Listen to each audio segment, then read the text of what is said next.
Previously on Birth Stories. I like my chicken like I like my men. Okay. So when do you do?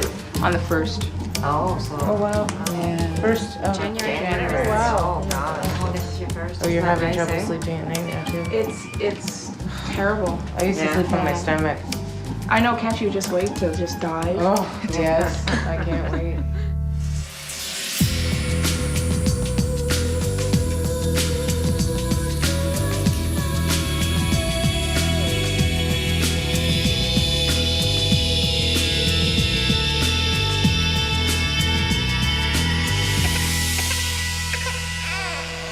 This is Pearl, you know Pearl.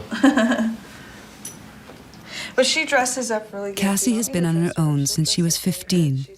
With 5 pets in a small apartment, she and Trevor have already had 4 years of practice raising a family of their own. Now there's a new member on the way. Cassie is 8 months pregnant.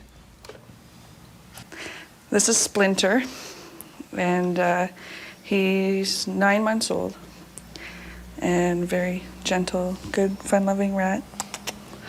I love him. I'm a really big animal person, actually. He's a good boy. Pearl likes him, too. She always, gets after him and stuff. But Pearl she's a mouser. I don't know what makes him different, but... This is 8-Ball. We've had her around her face, around her neck. I used to tie her in my ponytail and have her sit right on top of my head. And One of the main things that you have to do is you have to show them who's the boss, right? And you can't let them get the upper hand because, like I said, this snake will get to about 6 feet long. And if they think that they're the boss at 6 feet long, you've got a problem. You know what I mean? So. we are gonna padlock the cage, actually. Good girl. She's a ham. She loves showing off, so. I've even put diapers on her, and she likes it. There you go. And your hat. Put the hat on, though. Put your head down. Put your head down. Put your hat on. Good girl. Good girl. There you go. Christmas Pearl. There. Merry Christmas. Christmas Pearl. You love dressing up, eh? She's an attentive dog, so I don't think she's gonna be really happy about the baby. I try and do stuff separate from her. It hurts me though, it bothers me because I really love my dog, but I gotta take care of someone else, you know. But you'll help, right? You'll fetch diapers. Tracy, a labor and delivery nurse, just arrived home from an all-night shift at the hospital's maternity ward when she and Mark had to make their way back to the hospital. This time, Tracy's the one in labor. It happened so quickly, and I had it totally programmed in my head that it was going to be on the due date. And now it's 3 weeks prior, and I'm just my bag wasn't packed, nothing. And I'm searching around the house between contractions, trying to put one thing at a time in the bag.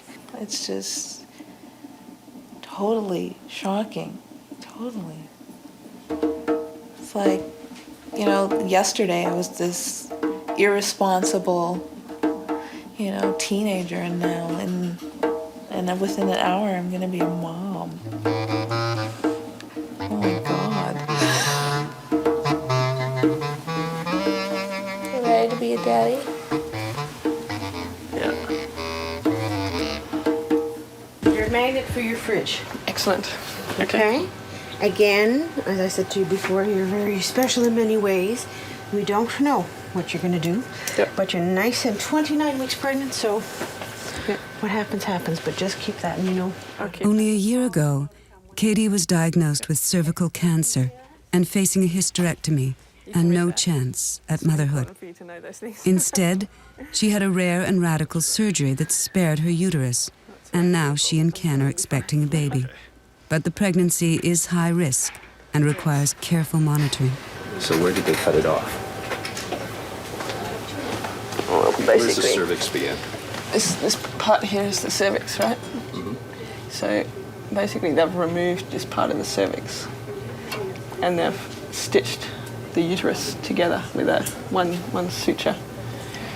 But they've pulled the uterus down to join the top of the vagina, effectively. Try getting a little cramped in there. Yeah, poor little tacker, running out of space.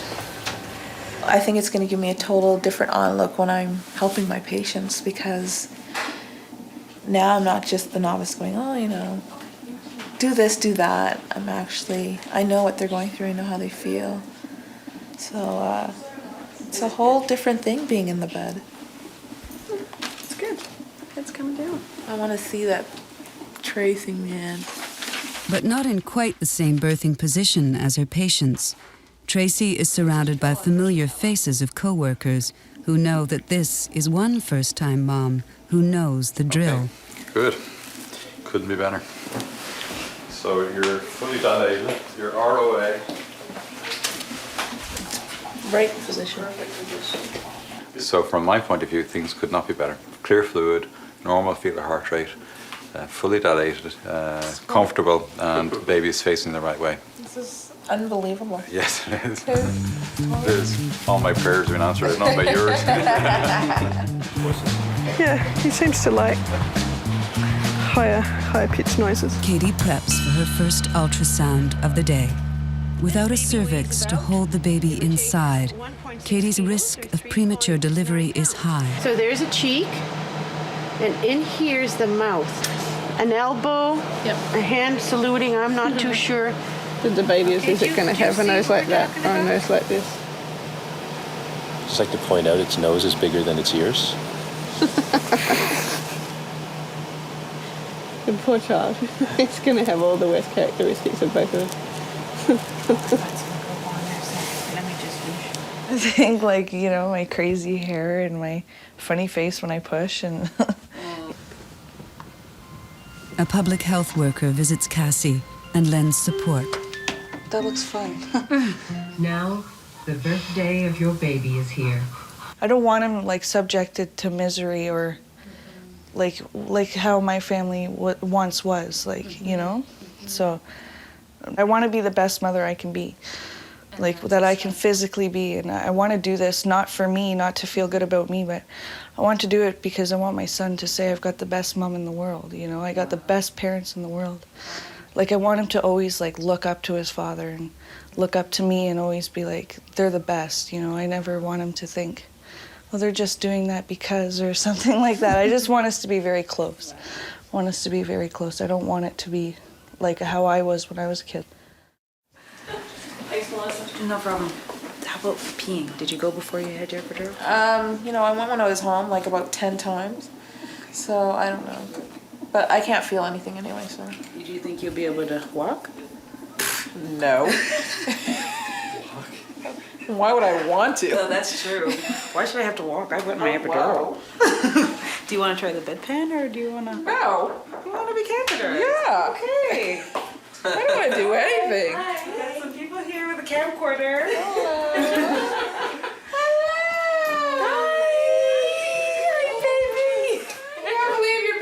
My paycheck.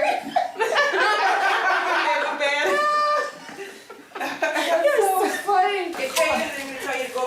I know, eh? You thought I was coming to have a baby? I came to get my stuff. They worked me so hard, I went into labor. No, why? That was what Tracy planned. Oh, yes, you did. Is it here over the hospital?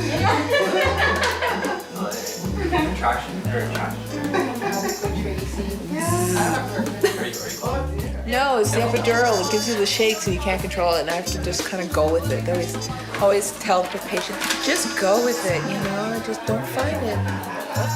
And it's so hard. Katie and Ken's first year of marriage began with fears of death. Katie's cancer was diagnosed 2 months before the wedding.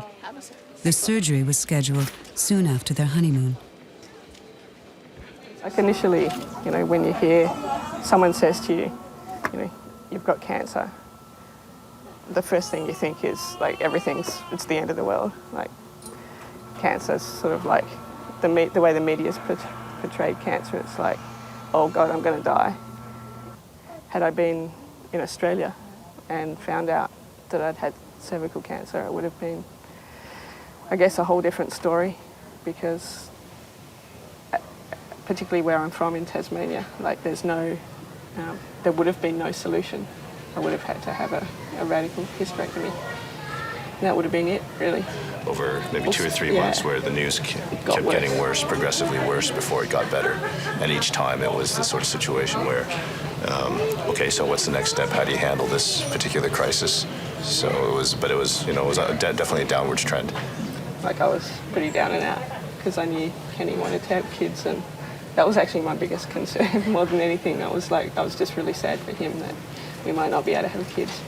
So, and the nurses and the doctor sort of knew this, and just the nurse out of nowhere just said, isn't there a guy at Sunnybrook who does this amazing surgery that allows you to preserve your cervix, or preserve your uterus?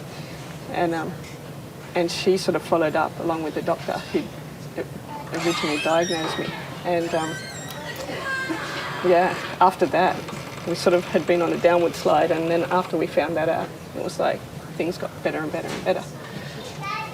The recovery time was pretty quick. It was probably about 3 weeks until I was up and doing things again. And then I guess after about 6 weeks, we got pregnant, which is really exciting. It was like just boom, boom, boom, like this series of events, and then it's been quite an ordeal, but it's got one of those happy endings that is just amazing. Right? So I'm Tracy, and this is your initial interview. So it's a 45-minute appointment for you guys to ask questions, for me to explain what midwives are about and that kind of As Cassie's due date approaches, she and Trevor meet with their midwife. Okay. Good. So it's actually a little bit higher than I expected it to be. Has anybody ever told you that you have higher blood pressure? No. Okay. It's on the high side of normal. It's not anything that is of concern at this point. Nothing to lose sleep over. No, I wouldn't. Okay, good. So do you want to lie down? Are you okay with your back? Yep. That's comfortable? Good. I'm just going to sit there. Perfect. Like, we have a fear, like, if she's at home and she goes into labor and she panics or something, like, what could we do to, like, help the situation? Yeah. Okay. Usually with first babies, things take quite a while to kind of heat up. Do you have the kind of job that you can come back in the middle of the day? Yeah. No, Should she call you? He can leave under anytime. circumstance, I can come and go as I please, right? Okay. Say she faints or, like, you know, it's just some concerns that I have because she is alone, right, during the daytime. And I do know I'm having a boy, so. Oh, good. Yeah. Okay. Good to know. And do you know that from ultrasound? Yeah. It was at 4 months, and she's like, okay, it's a baby boy. And Trevor's like, see, I knew. And he was so happy because we really wanted a boy first. Did we ya? wanted, like, a man to lead the tribe, so. There we go. Is the head staying there? Is it? Oh, yeah. Okay. So far, Tracy's been taking it easy thanks to her epidural. But now, she's ready to do some work. That's the head. White scalp, lots of dark hair. Yeah, that's a hair. White scalp. Yeah. You feel that one? It's not my baby then. Okay, hold it in. All right. Right Push right down. There you go. You can see lots of this baby. 4, 5, 6, You're 7, so good. 8, 9, 10. Awesome. Good. And again. But that one I You gonna do it this time? I'm trying. You'll do it this time. I know, you know why? Because you're proof. See what they're saying? You're proof. As Cassie and Trevor prepare veal parmigiana on a Sunday night, Cassie's earlier troubles seem like a lifetime away. Everybody knows. But the memories remain fresh. My dad, he held down the fort financially, but he didn't take care of his family emotionally, and he was like a drinker, and my mom would try and hide it. She'd try and make him look like some closet drinker when we already knew the difference. Because she always wanted like the Brady Bunch family, and it wasn't like that. When I left home, my mom got really angry, and my mom just lashed out on me. She like lashed out really, really bad. And it scared me because it was the first time my mother had ever done something so big like that. That's not my mom. She was at a breaking point. Like, that's not my mom at all. And it scared me so bad I actually had jumped through my bedroom window and ran to a neighbor's and went to foster care from there. And then my grandmother wouldn't see me in foster care, and she asked me to come back to Ontario. Good. 2, 3, 4, 5, 6, 7, 8, 9, 10. Excellent. And again. Big breath in. Good. 1, 2, 3, 4, 5, 6, 7, 8, 9, 10. Good work. Just breathe it through a little bit more. Tracy's baby is near birth. And again, Tracy. Stop. Okay, don't push anymore now. You're doing great. The baby's head is coming out. Lovely. That's a baby. Okay. Sure. Hello, baby.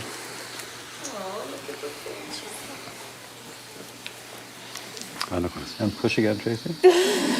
Deep breath and go Almost. again. You're doing so well. You're doing so well.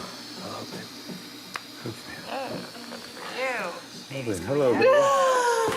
All right. You see her? One last little push. Just sit inside. Look down, Tracy.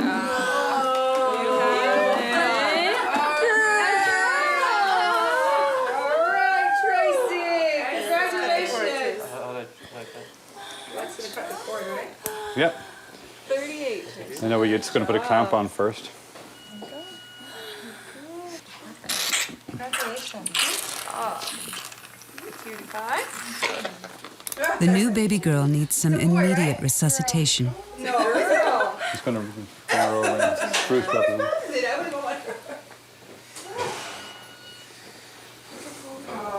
You can go on over. She's fine. No, just good. You're going to need one stitch. But is doing well within minutes.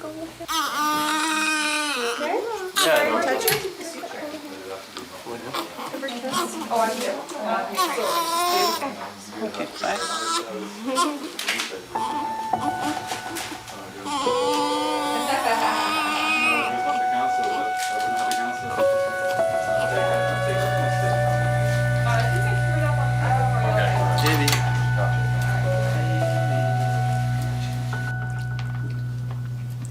That was so good. The past has been a good teacher. This is good. It's provided Cassie and Trevor with plenty of their own ideas on parenting. You learn off your own parents. I want to break the pattern. You didn't like how they treated you at that time, so your child's not going to like it either. What can I do to avoid that and make something good of the situation and try and make our personal life better? But Cassie's more cherished inspiration has been Trevor himself. I know I've made like the most excellent choice of my life because he's everything I wanted and didn't have any clue that I wanted it until he showed me. Yeah. With my patience and her spunk, it's a good combination, right? That's what I believe. So. If she's uncomfortable Need a towel? That's okay. You know what I use the... Do you want to put this in? No, thanks. Well, especially... A second ultrasound, also part of Katie's routine, is done internally. With each examination, they must look for signs of trouble, changes in tissues, and in the stitch that holds her uterus closed. Okay. So, no, I don't like that, so I'm just gonna... Looks different. I don't know where I've seen it before. Yeah. One suture. And you know what? I'll be honest with you. I'm going to get Dr. Windrum to come and do the rest. I don't want to... Okay, 2 seconds. Okay. Take this out.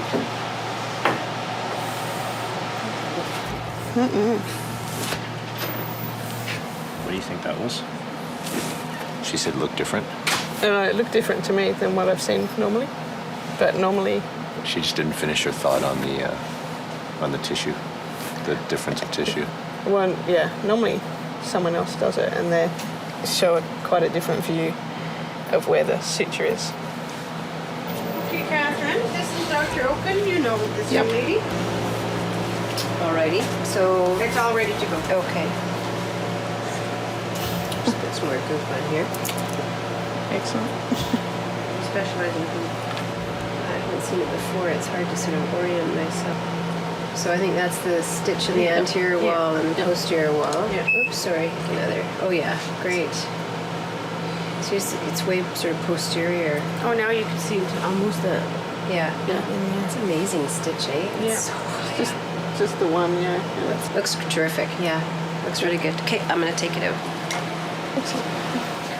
A false alarm. So far, so good. And get you across the hall. Okay. Okay. No, not more. What do you think? No, I thought you were going to keep something going. Are you serious? Now look at Mark's face. Happy, happy, joy, joy. Hello.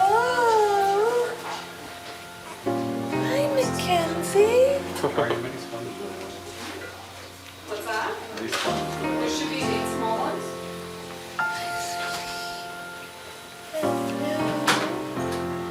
Little finger. So you're the one making all that dancing movement, Mummy. This one's, I told you, all the trouble, it has to be a girl. No, boys are bad. She's an angel. Look at those lips. Look how big her lips are.